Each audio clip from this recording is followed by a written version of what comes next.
El amor no reconoce barreras, salta obstáculos, brinca vallas, penetra paredes para llegar a su destino lleno de esperanza. Freddy y Rosinda te invitan a su boda con el amor de sus padres, Antonio Guamán Escobar, Águila Arroyo Taipe y Gonzalo Cárdenas Ramos, Teodora Carvajal Aguilar, con la bendición de sus dignos padrinos, Paulino Quispe Condori, Honorata Ramos Arroyo, a realizarse este 22 de noviembre en la parroquia Santo Domingo Guzmán de Sicaya a las 8:45 de la mañana.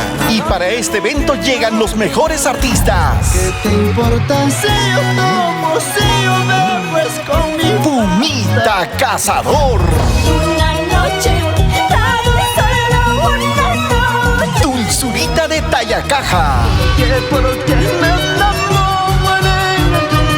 Eder Limaya, Cometimos un delito al estar en Flor Encanto de Roble, madrecita linda. Quiero serte Lisbeth Villalba y los danzantes de tijera Yaguar Chichi, junto a sus sensacionales mayoralas.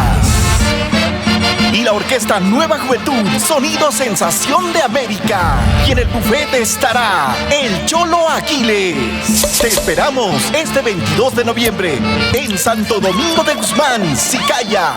No faltes.